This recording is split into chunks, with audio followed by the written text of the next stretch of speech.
Hello, everybody. Welcome to another episode. Keep dancing, Pedro. You can't. As soon as I start dancing, you stop. Well, No, all right. you destroyed it with your singing. Like I did. I yeah, tried. I tried something new this week. I've been going yeah, with the death metal route. The last few episodes, if you've yeah. noticed the heavy You growl. tried. You tried. It All was right. good. It was good. It was good, Ginge. It was good. Okay. All right. So, anyways, buddy. Okay, everybody. No. Thank you for watching, tuning in. For episode 55, dude. We are. I mean, we're actually well over a year into doing the show at this point. We're stacking them numbers. Yeah, man. 55 episodes. We've actually done more. I've messed up the count a few times, and then there's been a few like off episodes that were like Ginge and Friends, but so we're actually probably closer to like 60 in the 60s somewhere, but good stuff, buddy. Yeah. Yeah. Okay. It's Banana King Ricardo. There you go. You see? It's a nice for kings. Yeah. All right. I like it. I'm assuming it's only banana, just merely a fruit reference. Exactly. Yeah. There's no innuendo here. This is a PG show, sir.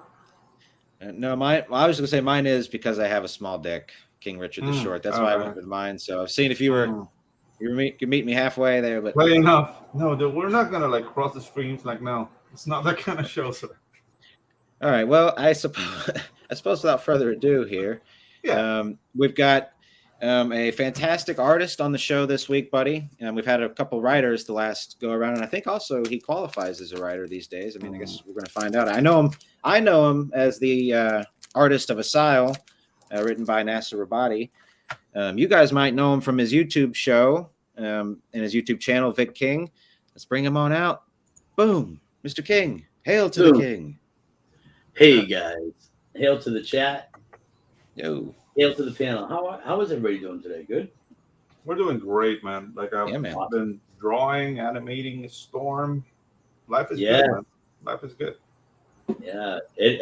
When you're making your own book, life is good, isn't it, Pedro? Yeah, dude. Yep. Yeah. I like it. Yep. Very nice. So let's say hello to the chat real quick as we get started. We got Devil Flyer over there. He's got a channel. Yep. Shadowhawk's on that panel, if I remember correctly. Great guys over there, too. Shadowhawk's super nice, dude. Let's see. Of course, Pops is hanging out. How you doing, Pops? Thanks for having us. Cool gamer. You're very cool. Hey, you're a gamer. Cool. I like it. Yeah. Thanks for joining us, buddy. Just call me Hin. Hey. All right, Hin. We will call you Hin. Death Pusher. All right. I don't want any problems. Right. Yeah. Don't push it too hard on me. Push it wherever you want. You want to be dead, don't you? Hey. Maybe at some point we'll do. Master. Yeah. Dan. Hello. Hey, Dan. Dude. Good to see you, buddy. Thanks for coming by. All right. That's a beautiful soul right there. Yeah, man. A great friend to the community. Past Master Dan, pretty much CG's mod. Wherever you find him, he's just out doing good work. So very nice. Yeah. All right. Past Master is awesome. Yep. So Vic, man, how's it going, brother? What you working on there? See you doing. Yeah. So this is one of the 8.5 by 11 sketch tier drawings that I'm doing for the campaign. Awesome. Sweet. So we have the sketch tier. So I got a bunch to do for the sketch tier. Then we have the tier of Cathal, which comes with two 8.5 by 11 sketches. So I got a bunch of those to do as well. So just trying to get them all. If I have everything done, if I do these while I'm doing the art for the book, everything comes together. Then once it's solidified, it'll be a smooth transition. I like it. Very a good kind of busy, right? Doing commissions. Oh, it sure is, man. Sure is. It's always a good problem. Yeah, nice. Normally in this show we go first to like, dude, what's your artist journey? How it started? Like how what made you get into this crazy? I don't want to say profession because it's a hobby for so long, and all of a sudden like, oh, I'm a professional. I don't know if that's your road, so please illuminate us, like how Vic King started in this crazy artist world. Well, I mean, I grew up, looking at different artists like Jim Lee and George Perez and Walt Simonson, and I wanted to do that. I knew that's what I wanted to do. And then I kind of grew up a little bit. When I went to college, I decided I'd be a little bit more pretentious. I wanted to go in as a painting major. And so Nice. I went in as a painting major, and then I wound up, becoming a dad. So I had to leave college and get a real world job, and I kind of just let art slip away. I'd doodle here and there. I'd make birthday cards and stuff for people, but all together, I just came less and less part of my life. And then one day, my kid is, boom, he's 18, he's out of the house. Nice. And I'm a single dude, and I ain't got nothing to do. So I was just, getting on some social media stuff, and several years ago, and somebody was like, well, hey, they talk about comics a lot on Twitter. So, I started a Twitter account, and I found people talking about comics, and thankfully the people I found talking about comics were Comicsgate people. And I found I had a lot in common with what they were saying about the state of comics, the exact same things that I was going through. And I noticed some of them were starting to do their own books and stuff. So I just started doing some fan arts. I was like, I'm going to pick up the pencil again. I'm going to give this, I'm going to try this out. And so I just started posting some of my fan arts, and people started liking my fan arts. And then the next thing I know, I got some people asking me for commissions, and people who have campaigns asking me, to do, trading cards or variant covers, or, and then suddenly I started getting asked to draw comic books for people. And I was like, oh, okay. Asile, which you held up earlier, was my first printed book. Oh, man. It was an interesting project because it was German expressionism mixed into comic book art, and but it was a fun experience, and I look at it as being a success, for one, because it got, we got it published, got it printed, we got it delivered. Exactly. So since then, I've done Lightbringer. I've done, I think, a third of the art for Melvin 2 for Timothy Olsen. About 2/3 of a book called Artifice Reanimate from these guys from Australia called Core Comics. Yeah, I know what one. Yeah, very nice. Yeah. I mean, we had a parting of ways on some issues, but 2/3 of the work is on that book is mine. And then I said, well, you know what? I'm just gonna pull the trigger, and I'm gonna do my own book. Exactly. And it's a character that I created. I told my chat during my live streams, because I live stream all the time. Yes. But I said, look, I'm going to create this book, and I want to do something that's reminiscent of Savage Sword of Conan. Oh, dude. Yeah, sword and sorcery is it's a genre that's sorely missed. It hasn't been done. Like, everybody's always like looking back at Frazetta and like Death Dealer and all that stuff. But now you have like Andy Smith doing Gordrath, you doing Beowar. Like, dude, it's making a huge comeback, and it's quality work, man. Like, I've seen like what you're doing with Beowar, and it looks fantastic, man. So kudos. Thank you. Yeah, and they're all like slightly different in different ways, right? Like, so like the Barton brothers have Kozor, which is more horror. And Kozor looks very much like something you'd expect out of like Tim Vigil. You know what I mean? Yeah, which is fantastic. I love that. And then you have Gordrath, which is Andy Smith's, and that looks really cool too.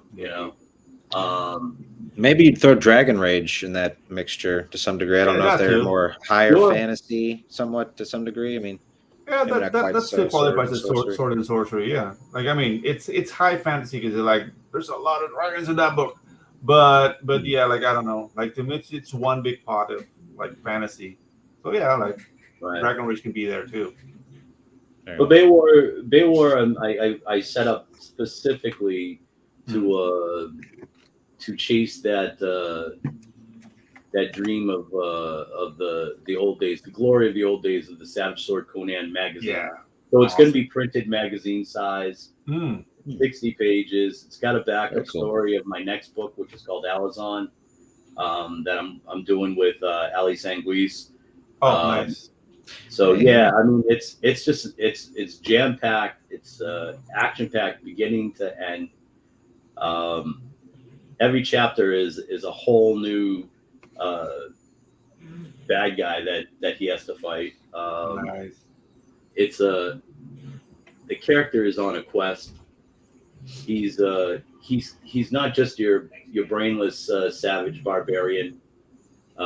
He's like I wanted to mix the two together. I wanted it to be an ode to Conan and to like Sinbad.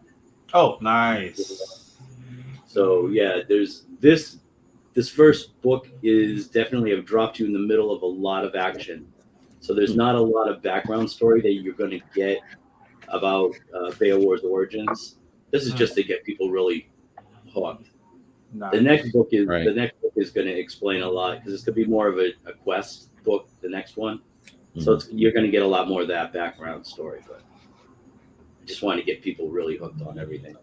Very cool. So you mentioned the book is 60 pages, right? Yep. Yeah. How far are you into the production of the book? If we can ask. I would say so.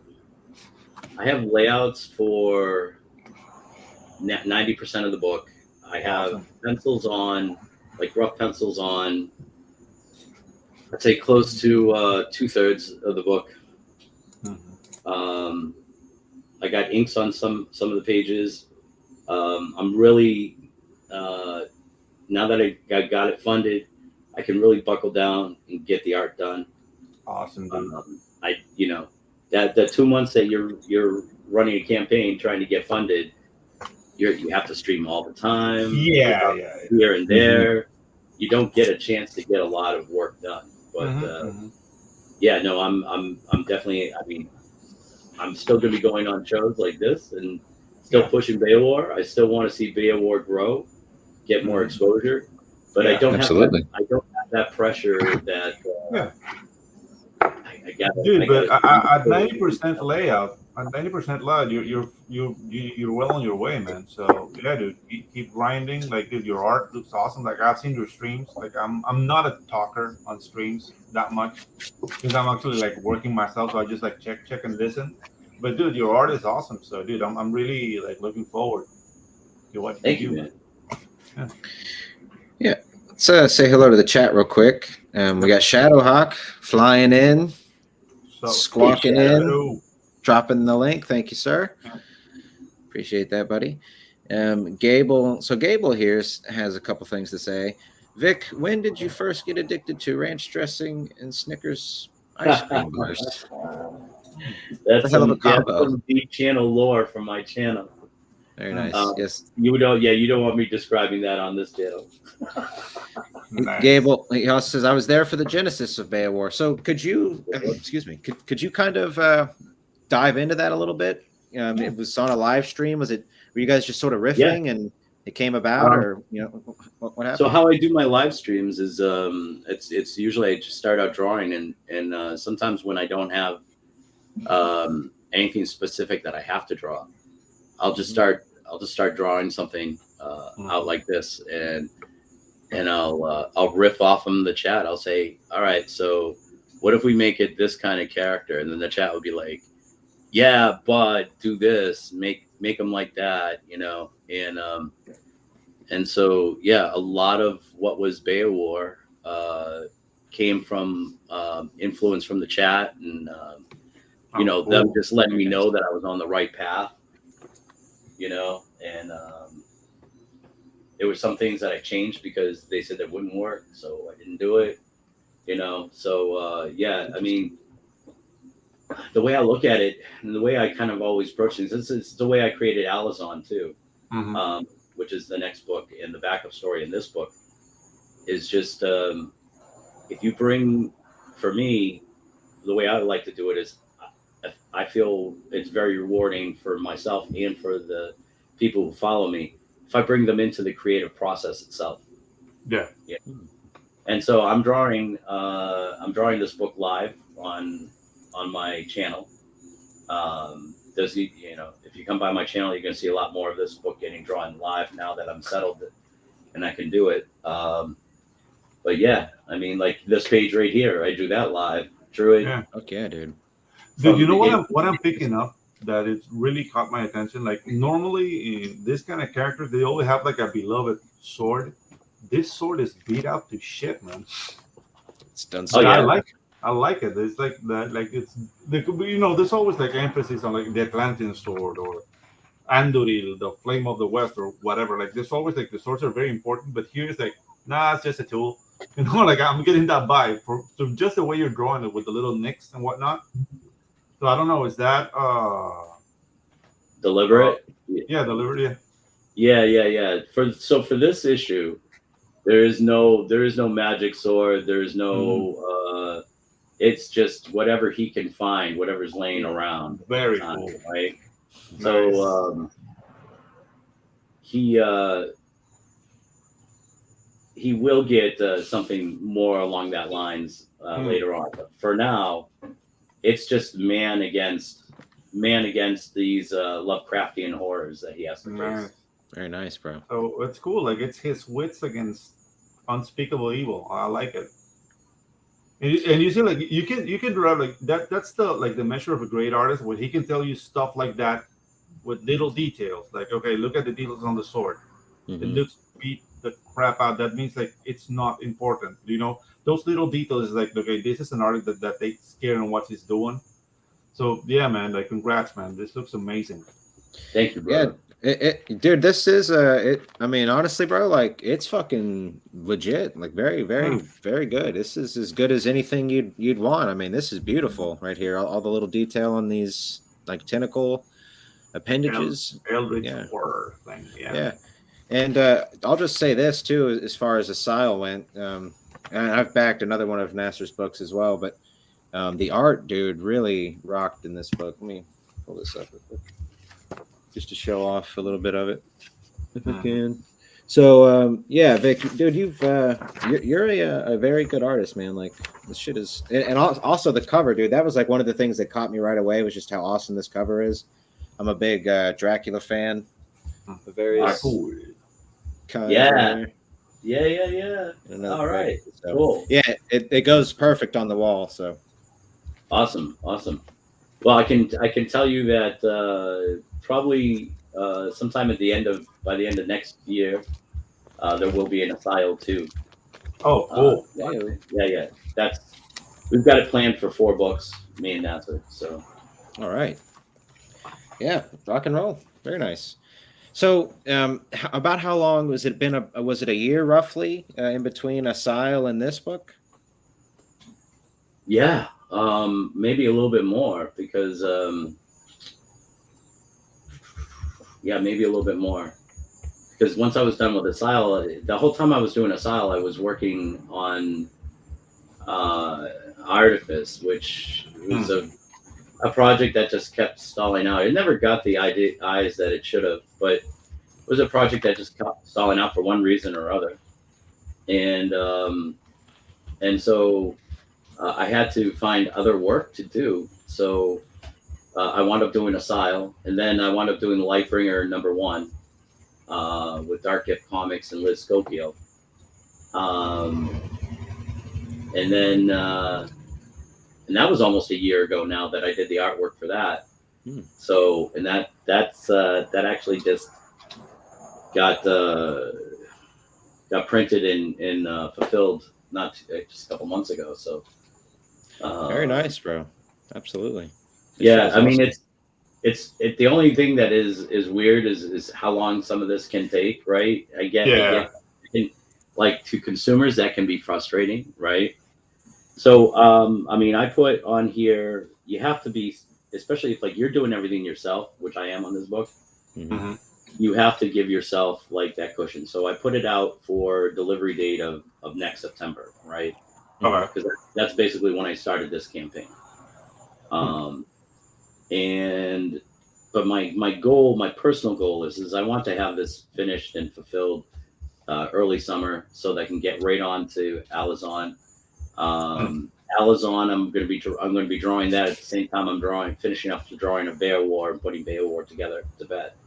So Alizon will be further along, and that'll be faster. And so, because there's a lot of stuff that Vicious Ink Comics wants to be able to put out, you know. I like it. Very nice. Yeah, that's the thing. The more backing we get, the more time we'll have to work on stuff, and the quality will just go up and up and up, dude. And right. Yeah, dude, you're on your way, man. Like, I mean, we're small creators at this point. Like, we don't have access to like 6 figures, young lady, or 7 figures, you bitch. You know, like we're not there yet. But dude, it's just I don't know. We were having this conversation with somebody else. Like, this is a walking race. Like, we're not supposed to be running. Mm-hmm. We're supposed to be just like, dude, keep on putting out good work. Keep on the. I mean, keep the community aware of your existence. You know. Huh. Yeah, I need some context on this one. What about 5'9" and penis? Oh, you talking about your name? Okay. Yeah, but Pops had to bring that up. We'd already gotten past that point in the chat, but Pops felt the need to bring that up. Yeah, dude, and I wasn't shout out to Pops. No, but we also have Amanda B popping in. Let me pull her up. Hail, Amanda B. She didn't get the reference. And it was originally her asking how short I was, which I am just 5'9". It's kind of a thing for me. Like, I do wish I was taller, but we don't need to go down that road today. I've done that about 3 or 4 times on this show. Yeah, but the thing is do you wish you were a baller? Shot collar? Sure. We could do the whole tune. I don't know Ginge enough to make a joke about his penis, but there's a joke there. No, that is the joke. That is the joke. I made fun of it already. We just have fun here. Just having fun.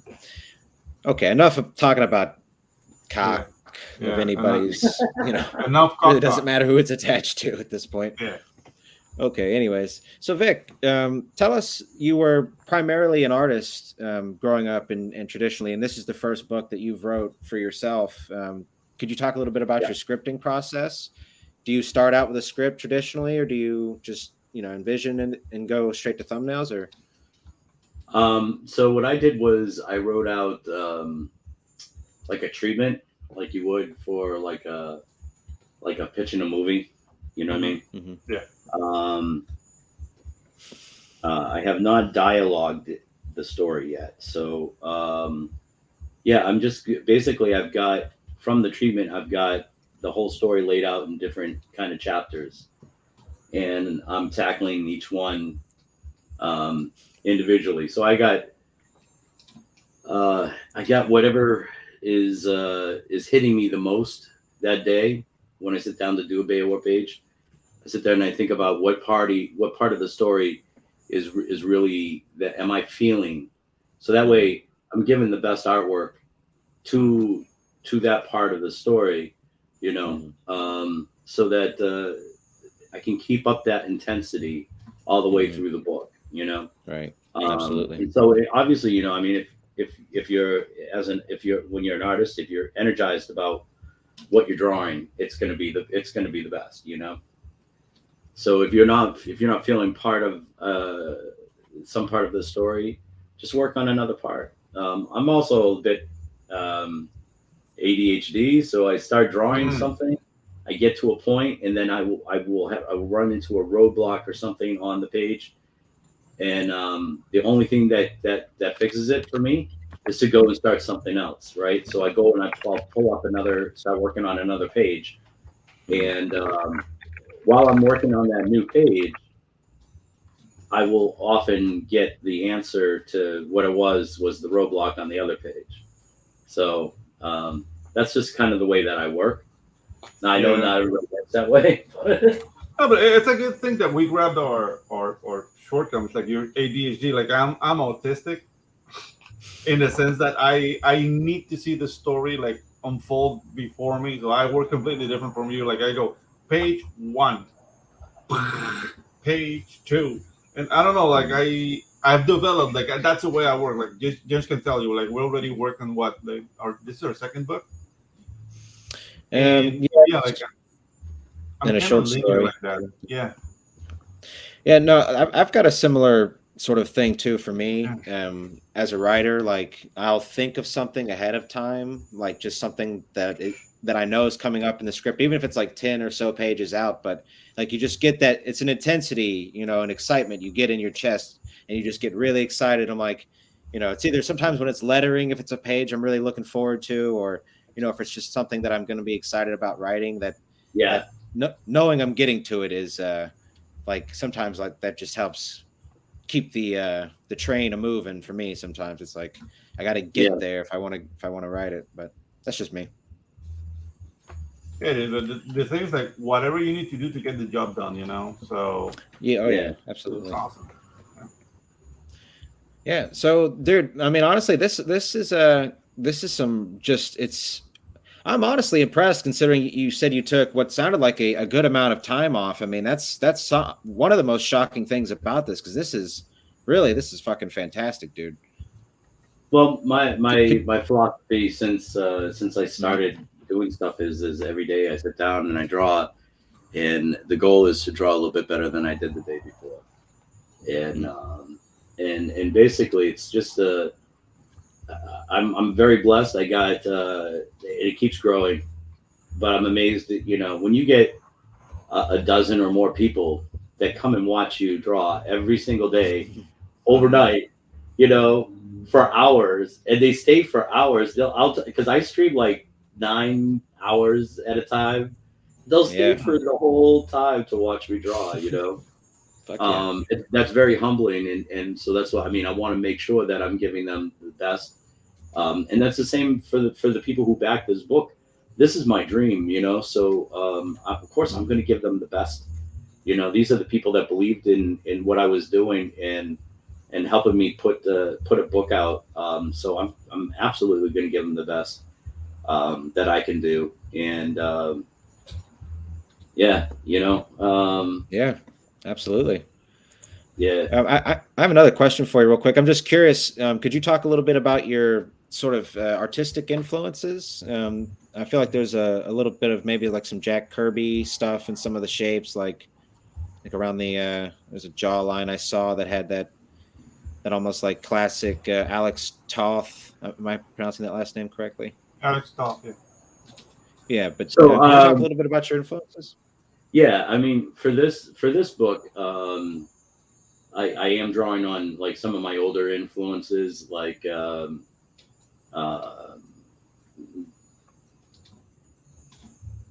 obviously the guys that did Savage Sword. So you got your John Buscema, you got your Ernie Chan. So I'm definitely pulling on those guys heavily. George Perez is always a stable influence on my art. It's metal. There's Walter Simonson. Love all the blacks in a lot of my. I guess in more in the storytelling than the art itself, but more in the layout. I feel like I pull from Walter Simonson a bit, and just everybody. I mean, there's so many people.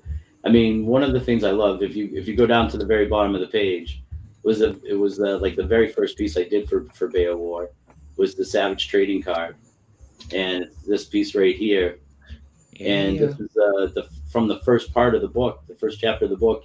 He's a pit fighter. And he has to face off against this saber-toothed tiger type cat and this gladiator. And for this, I was like inspired by She's a bunch of people. I would say the first one that came to mind was like at this point I was thinking about Conan. I was thinking about the different Conans that I really loved, and I really loved Barry Windsor Smith's Conan. Yeah, dude. You know, and so this was a bit of Barry Windsor Smith influence in the air, and some John Buscema, some modern. I love this foot, man. Yeah, dude. And that's the thing. Like, dude, if you're doing a bad guy in a sword and sorcery book, he needs to have a menagerie of animals. Please don't forget that. That's the thing. There's always like a pet snake or a pet cobra or a pet tiger or something. Yeah, definitely. So basically, in this book, Beowulf starts out as the first chapter is him fighting in this pit fight, and they see him. He's watched by this prince, who decides to hire him to go and travel to his land and go and fight in his fighting pits, right?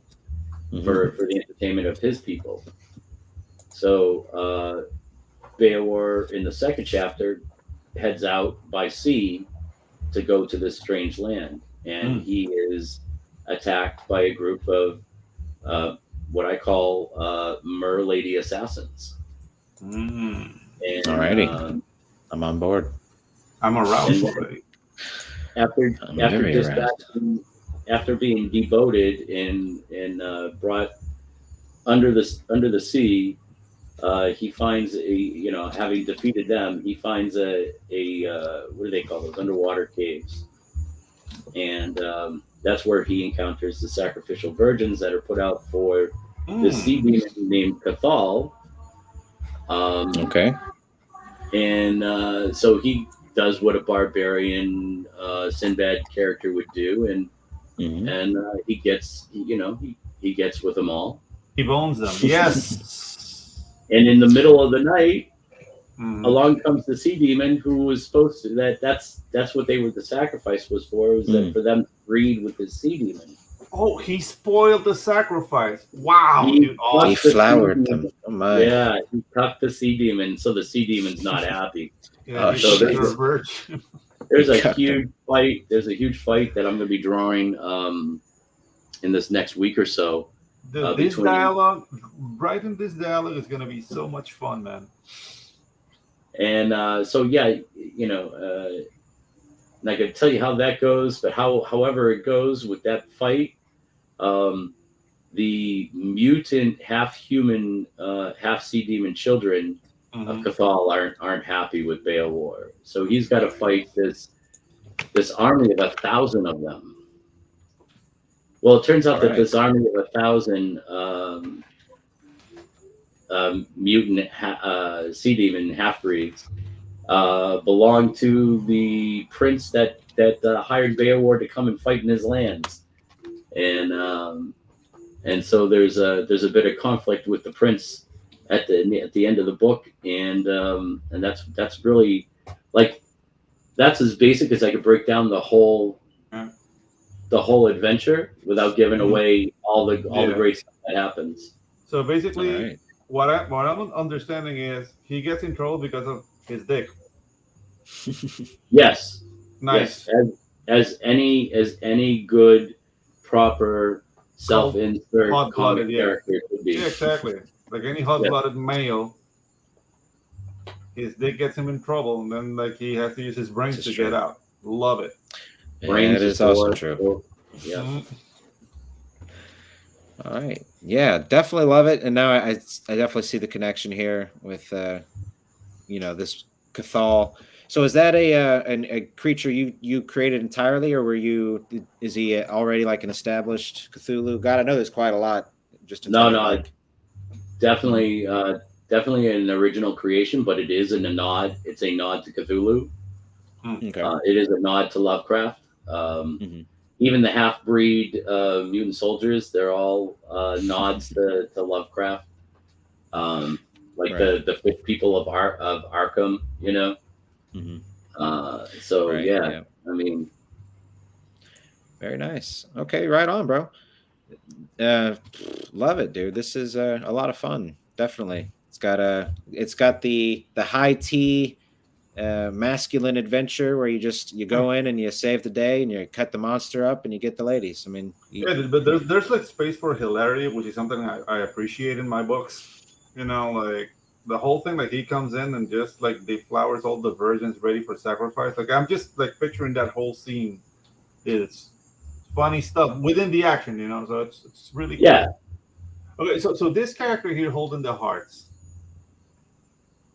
That's Alizon the Bloodletter. That's the backup character in the book, and then the next she's gonna be the one to have her own book next. She's a barbarian too, but she's set in the same world as Beowulf, but she's an entirely different type. She's definitely more along the lines of horror, sword and sorcery. Very much, very, very heavy on the horror. She gets possessed by the blood goddess, who we call the Blood Crone, and she goes from being just a savage, capable warrior on her own to this just insane killing machine. Yeah, like her holding the hearts reminds me of an old girlfriend. So, yeah, we do have a question for you, Vic, in the chat here. James asks, "Is it 5 pages or 8 for Alizon?" It's because I started laying out more of the pages, and it looks like it's going to be 8 pages for Alizon. Nice. So the book might actually wind up being longer than 60 pages, but I knew that I had at least 60 pages of work to put in there. So it might actually wind up being a little bit bigger, which wouldn't be bad. With it being magazine size, it would actually be okay. Filling it out a bit. Very nice. Okay, sweet. Yes, I forgot that it was magazine size, so that's interesting. Very nice. It's been a long while since I've got my hands on a magazine, but there seems to be a resurgence of zines, or just magazines in general. Like that was a thing for me. It was pretty big as a kid. Like you go to the grocery store with your mom, but I would just walk my ass over to the magazine aisle and read video game nonsense. Right. All right. We got Devil Flyer flying into the chat. Thank you, buddy, for coming by. Hey, Rick. Right on. Okay, so let's talk a little bit about your YouTube channel. You definitely are streaming away. Is it how do you like it? I mean, you must enjoy it. Is there some secrets to the longevity with doing a longer stream like yours, or insanity? I think is one. That's one key. You really, if I had to give anybody any advice, is really kind of get to know your chat. Let them tell you, let them inform you what they like for content. Sometimes my chat is very content just watching me draw with just by myself. One of the things I've done though that the chat does seem to like is we'll drop the link, StreamYard link into the chat, and I will bring on people, not just other creators. But I'll bring on other creators and artists and writers and stuff. But I'll bring people in from the chat. Let them come up and have a chance to hang out and talk and chill, and then I'll draw while everybody's talking and chilling. Once it gets like we're really into a heated, engaged conversation, sometimes it can get a little heated on my channel, and you got a heated debate going. Spirited fun.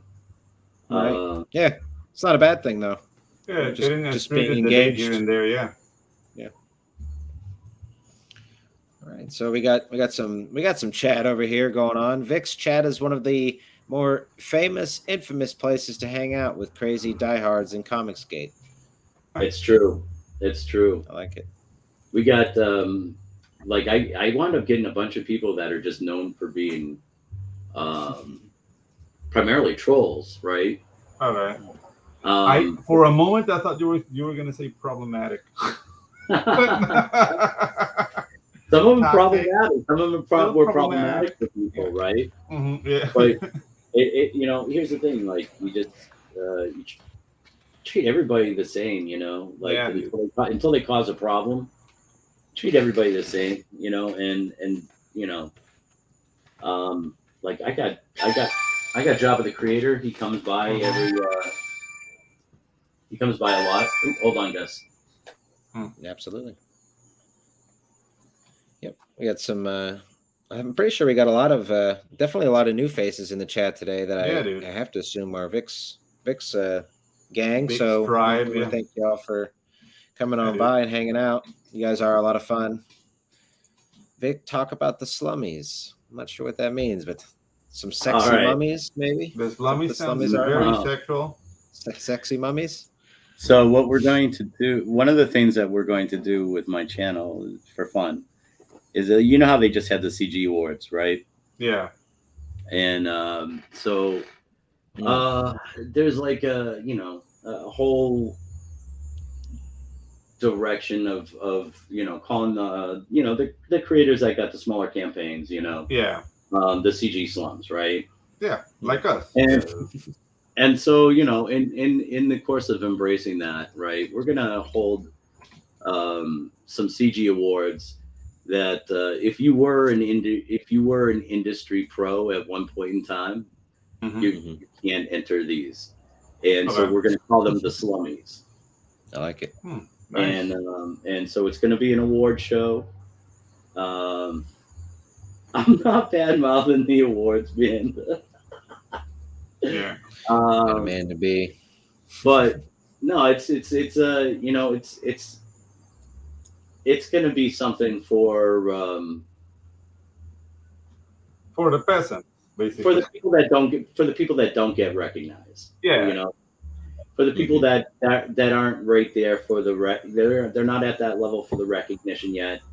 They don't have a 20,000 or 100,000 viewer sub audience, Yeah. Oh, it is really nice, honestly. I can dig it, just because it's not like you're still an awards show, so it's not like just because the name is the slummies, it's not like implying that the books are bad. It's just it's for the smaller creators that don't have I don't know, like 20 years of experience. If I hear the slummies, I know there's a better after party.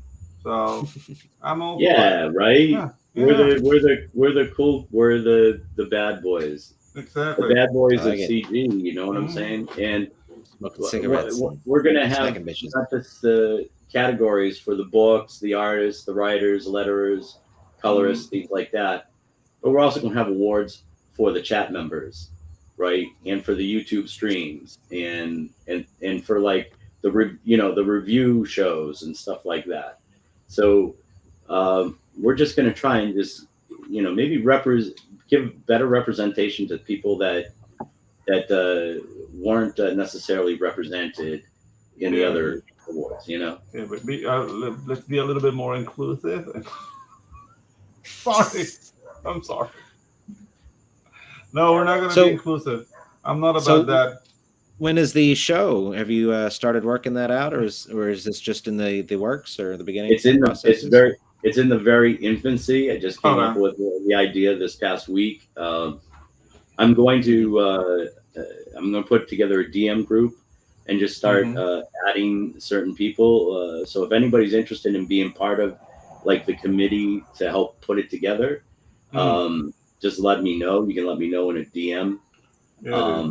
And that's for anybody that's in the chat or. Dude, I have an idea. I have an idea for a project, but it's very, very. I don't know. Like we could ruffle some feathers, but that's something that I'm planning to do, and it involves some people in the community. Because I don't know. Like I really hate when people accuse the CG community as being like racist, sexist, whatever. So I want to do like a token show. And I already spoke with Hex Allen, and I just want to do a census of all the minorities in CG, and just do a show like that. And maybe we can do something with the slummies. I don't know. I'm connecting dots here, but only if you want to take that risk. Do gingers count as a minority for you, Pedro? What's let me that? sort of. I'm gonna do the Gingers are a minority, gents. You're in. Okay, I'm in. All right. Yeah. No. Okay, so all right. Well, the slummies sound very cool, man, and Yeah, hats dude. off to you for that. But okay, very nice. So, dude, look at that. Oh, wait. Yeah. I was appreciating that.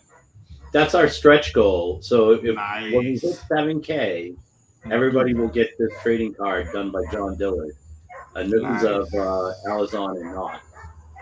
For a mini, very nice. Sorry, I got a dogfight. Mastodon. Yeah, that is killer. That is a mean looking mastodon. I mean, obviously there's a large set of breasts here, but aside from those things, like this is there's a mastodon in that picture. Huh? The whole thing's incredible. Yeah, dude, there's a mastodon in that picture. I only see tits. Loving this. I feel like we have to behave because Amanda's in the chat. I don't want to. Oh, Amanda knows. Just got back. Okay, it's all good. I'm being very respectful to the breasts. All right, so actually, we didn't even hit the trailer. Let me, if you don't mind, Vic, I'm gonna go ahead and kick that off. Absolutely. Let me mute. We will march into the night. Let the fear sink in their eyes. We will roar our battle cries. The oath we shall carry strong. Rally up the swords and shields. Fight into the bloodiest fields. For the honor high decree. The heavens is on our side.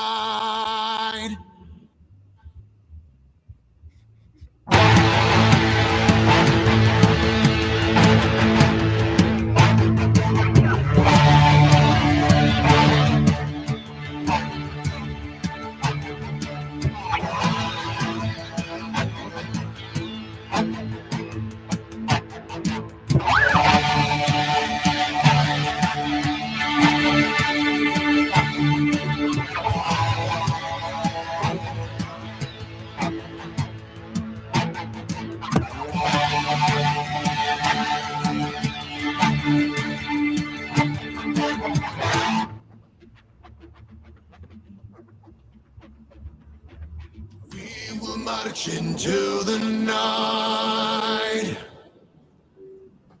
Let the fear sink in their eyes. We will roar our battle cries. The oath we shall carry strong.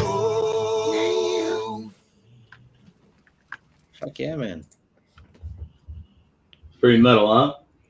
Dude. Who did it? So the video was put together by Dark Gift. He did the guitar stuff in the middle. Okay. The front end and the back end was part of a song done by a Viking metal artist, an indie musician named Peyton Parrish. And I put the link for his YouTube at the bottom of my campaign. And he's awesome. So I encourage everybody to give him a chance and check out some of his stuff. He's got a song. There were two songs I wanted to use for this. This one was an a cappella song called Battle Cries. The other one was Valhalla Calling. But that song is actually being used by Assassin's Creed for their Vikings game. So nice. Yeah. So I mean, he's extremely talented, and he was very gracious. He was like, "Yeah, you can." Because I reached out to him. I was like, "Can I use one of your pieces in the trailer for my video? For my campaign?" He thought it was a great idea. He was like, "Yeah, that's metal, dude. Do it." I was like, "Awesome, bro." Yeah, Dude, that's definitely right. fits the tone of the piece and Mhm. overlaying like the fire in the background. Yeah, very atmospherical, I believe is the word. It's a little bit long. People have been saying that you should have like a minute. Ours was 2 minutes, but Mhm. I felt it was. I feel it was entertaining. So I was happy with what Dark Gift did. I definitely Yeah, loved it. Yeah, dude. absolutely. Like people say like trailers should be like a minute top, but dude, if it's entertaining, it doesn't really matter. Like just don't go over like 4 minutes or 5 minutes and have like the Or do creators like that are like, do you remember Zach did a for like what was it Iron Sight for the first Iron yeah, Sight? He did a 20-minute discussion stream where he's just like looking out. I think he was living near the desert at that time, so he's like sitting out on like his balcony, looking out to like all this like very blah, sun bleached sagebrush and stuff. It was pretty funny. Right on. Okay, so we've got Zach is the Rambo King, man.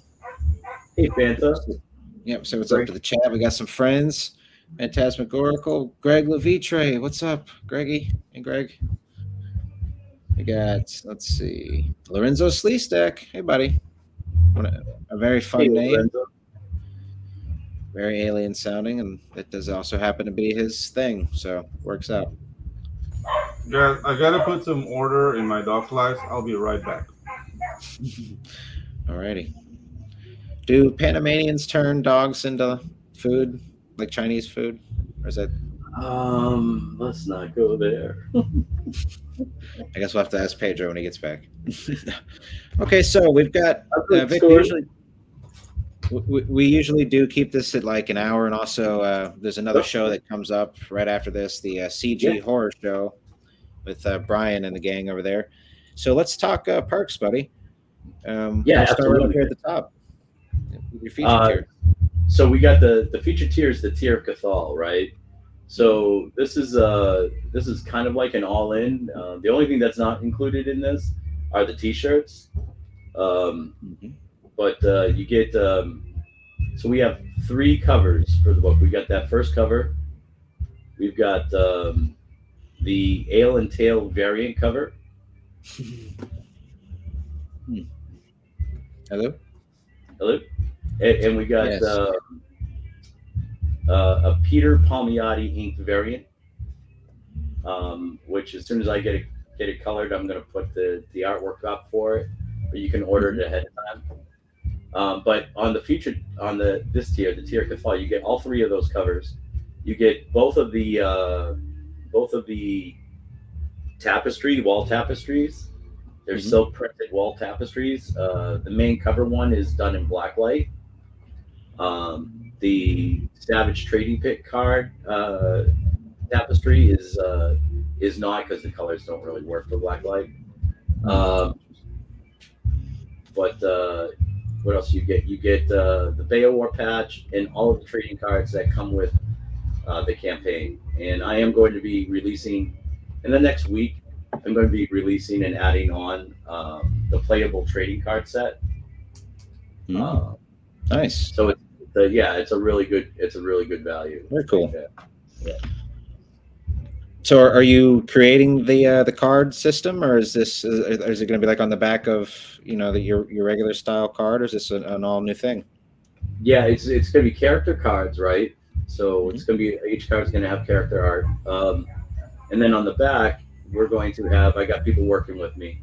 We're going to have Pathfinder stats, and we're going to have RuneQuest stats, and possibly one other gaming system stats. Somebody was talking to me about.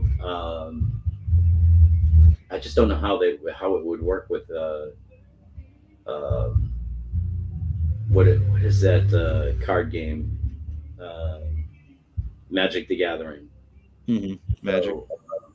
But somebody was saying that they could, so they're going to look into it for me. But we're at least going to have the Pathfinder and the RuneQuest stats. Very nice. Yeah, guys, can you guys still hear the dogs? Not as nowhere near as loud. I can't hear them over my neighbor's bass. So Yeah, dude. Oh. There's a guy. Dude, Yeah. there's some asshole hunting for night mangoes, and he's rallying up the dogs. It's like a shirtless dude in the middle of the street trying to grab some mangoes by night. God No, damn it, I that hate bass player though, I thought that was like somebody in my neighborhood for some reason, which it wouldn't have been, but it's really coming through very well through the headphones because it really sounds like it's right outside my door. I'm like this dude is fucking shredding, but it's like, man, how yeah, close is he to my house right now? they're 2 doors down from me. All good, rock and roll. So Okay, so very nice featured tier, bro. Definitely a solid amount of everything you'd get for the price, including a Right. fantastic story. So very, very much value forward to the backer. So then we've got the basic tier, right? $25 here. Okay. And here's the t-shirt. Oh, nice. Nice. Yep. We got 2 t-shirts. We got the front and back cover. That drawing of the Alizon blood crone is the back cover to the book. So Right. You can get the front and the back cover on t-shirts. So Nice. Okay. I like it. And they're $25 a piece. We also have a tier that's got both of them for $40. So you save $10. There you go. There you go again, you. Oh, looking out for the backer. Very nice. Yeah. Okay, so the ale and tail variant. Yes, I can't believe we didn't actually talk about this briefly. Real quick, where is that? There we go. Oh man, he can draw some tail and also some ale. Yeah. It seems. Very nice. Yeah, he's getting led down an alleyway by some maybe Social workers. women. Yeah, social workers. Yeah. And They do good he's, work there. he's about to get jumped. Nice. And they're about to have a bad night. All right. So then we've got the Peter Palmiotti inked variant. Okay, Oh, so nice. Right. And for those of you that don't know Peter Palmiotti is a industry inker who has worked for Marvel and DC. And he's a great addition to the community. He's got his own YouTube channel. He's definitely putting stuff out there. He used to do inks for his brother. You must all know his other brother, Right. Palmiotti. right. So yeah, I mean, fantastic. So I can't wait to get the art absolutely. for that one. It's not up yet though, but that came late in the campaign. They came my way late in the campaign. So Still nice though. It's like just a little cherry on top. It's like, oh, this is Yeah. okay. So here's the blacklight cover, right? The tapestry. Kick-ass. tapestry, right? And these are 24 by 32 inch tapestries. So they're like they're 2 foot by 3 foot basically. They're not small tapestries. So and the front cover one is blacklight sensitive, so that'll really shine in the black light. The second one, the colors schemes, it wouldn't really work with black light, so it's just a silk tapestry, but still will look. When these are printed, they look amazing because they're printed on silk. Oh yeah, very glossy silk. Yeah, I imagine the more brighter elements down here on that silk is just going to come through really nice. Yeah. Oh yeah, it's just gonna glow. Yeah. Mm-hmm. Right on, bro. Yep. And here's the shirts. Okay, sweet. Oops, knocked over my empty Red Bull. Apologize. All right, and then Beowar 2-book tier. Okay, very nice. So 2. Okay. And then a sketch tier. Okay, people hitting you up for that. We did have somebody in the chat. Who was it talking about commissioning you to draw a neck?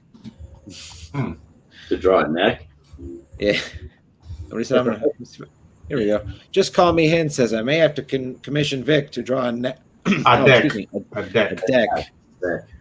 I don't know. If you get commissioned to draw a neck, I mean, if the money's good, I'll draw pretty much anything, almost anything. Yeah. I do have limits. I do have lines, but sure. Yeah, the sketch tier is a great deal. It's $75. You get a signed copy of the book, plus your 8.5 by 11 frameable piece of art. Nice. Right. Right And on. then I don't do just simple sketches. I do full out nice inked pieces that like you would find in the book itself. So definitely a nice piece of frameable art that you can hang on your wall. Nice. Right on, dude. Love that. Love that. Okay, so then we've got original art pages. Okay, very nice. Oh, Hey, you've even sold some, bro. Congratulations. What is that? Mhm. What's that feeling like selling? Are you Original doing art. them on like regular comic size pages? Like, Yeah, 11 by 17. Yeah. right on. Sweet. Yeah, it feels great, man, when people buy your original artwork. It's fantastic. I imagine one of the fun parts about being a comic artist and writer, or at least the creator, is just having your, if you're doing it all physical, is just having like basically the book in your hand, just drawn like, but it's the original Yeah. copies. Yeah. Yeah. That is pretty wild. When you got it all together, you've already got it scanned, but you got the whole book in your hand, you know. Mhm. Dude, that guy's playing Cemetery Gates by Pantera. Yeah. Ah, dang. Yeah. All right. And let's say hello to the chat real quick. We are getting ready to wrap this up here because it's I feel the bell tolling for thee if we run too much longer. You know, Pops comes and whisks me off to this off this mortal coil, as they say. We got Joseph Dredd in the chat. I want to thank him for subscribing specifically. I saw that, buddy. I really appreciate that. Awesome. Hail, Joseph. Yeah. Joseph Dredd. Has he retired at this point? I assume Judge Dredd at that point he's chill. Now he's like I don't kill anybody anymore. Just call me Joseph. Just call me Joseph. It's like his son's taking over the business. It's like we got Andy A in the chat. Hey Andy, thanks for coming by, buddy. Very nice. Okay, so let's see. What else do we have here? Get drawn into the book. All right. Fuck yeah. Yeah, I got 2 people claim that. So 2 people getting drawn into the book, and I set it up at a really at a really kind of a cheap way. You know, a lot of draw-in tiers are like $500 or $1,000. Like, no, I'm gonna make it accessible. $200. They get drawn into the book. They could choose what kind of character they want to be.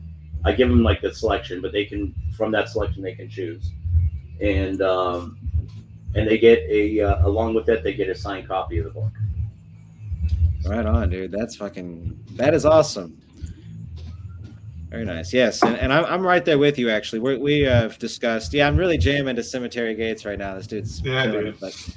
But no, Pedro and I discussed that doing that on some campaigns in the future, a draw-in tier. Yeah. And I'm with you in terms of like pricing it. It's something that people can afford. You know, you can put as many as you like, but it's like it's nice if not only if they sell, but it's easier if they are at a price that $500 is a lot to ask. I'd say, in my opinion, but if it's for a book you really want to be in, but at our level, I think it is. That's why I'm like, 200 is fair. 200 is fair. Yeah, I agree. Yeah, dude. But, I mean, it's really 175 because you're getting a copy of the book. So yeah. Right. Very nice. I like Dude, it. I have the problem with selling original art because since I'm abroad, like shipping stuff from where I'm at to Panama is like $100, whatever I do. So yeah, dude, like I have to sell like 10 so I can sell the 10 to Ginge like in one swoop. So yeah, that was a big problem in the last campaign. Like we just couldn't do it. Mm-hmm. But yeah, dude, selling original art is awesome. Absolutely. Yeah, so we've got the Ale and Tail variant cover art. That's still available. Very nice. And we did sell out the original art for the cover, the line work art for the cover. Yeah. Honestly, I'm not surprised, man, because that is that's a hell of a piece. I'd love to. Whoever got a hold of that, I hope they post a picture of it when it's on their wall because I'd love to see it. Yeah. See that. Yeah. Very nice. Okay, bro. So that is Beowar, everybody. Man, a beautifully drawn project. You can really see the amount of time and effort and detail. This is as legit of a book in terms of art as you'd want in a professional quote unquote setting. You know what I mean? Like, this is really a great project, bro. Thank you so much for coming on, Vic. I really appreciate it. Thank you for having me on, guys. I appreciate it. Absolutely. It was awesome, man. The doors are open whenever you want to come back in. Just let us know, man. This is sweet. I had a great awesome. time. Yeah, this was very cool. All right. Well, thank you, sir. We're gonna bump you to the back real quick, and we'll be right there with you if you have a moment. I'm just gonna round her off. All righty. So, Pedro, great show, man. Nice job, pal. You got your little golfer hat on. I like it. You getting ready to? I don't know what you do in those kind of hats, but you're gonna be doing something. Oh, washing after balls, the show, I'm only balls, keeping the hat on. After the show, I'm just keeping the hat on. And that's. I see. Okay, fair enough. All right, Gable, my new homeboy over here. Ginge gets a 10 out of 10. Hooray! Vic gets a 3 out of 10. I'm sorry. And Vic, I get I'll give nothing. you some of my I points, get buddy. it. I get it. We'll split it. Yeah. We got Neo Star. Hey, Stefan, I see you there, buddy. Phantasmagorical. Just call me Hen. Hen, thank you so much for coming. Joseph, I appreciate you, sir. I hope you out there protecting and serving. Everybody else that came by, Andy. Hey, Andy. James. Anybody else that I may have missed? Lorenzo, Greg, the gang, Amanda B, of course. Yeah. All right, everybody. Thank you so much for watching. If you would be kind enough to hit subscribe, we'd definitely appreciate it. We've got a new creator coming on next week, a gentleman named James Walton. And then let's see. The following week, we've got Mike Barron coming on, followed by Ali Sanguis next week. So, and remember, guys, spread the word. Tropical Magic's Second Chance campaign up on Kickstarter this time. Let's take this book for a spin.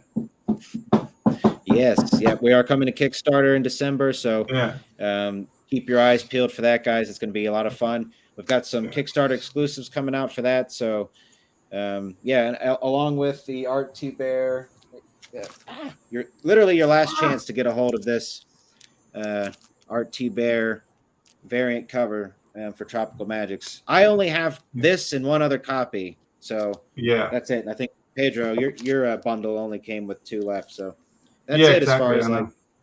Yeah, sorry, buddy. Hey. It's an exclusive item. What can we say?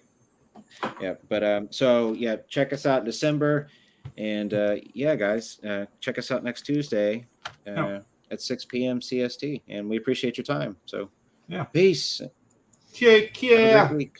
Happy Thanksgiving.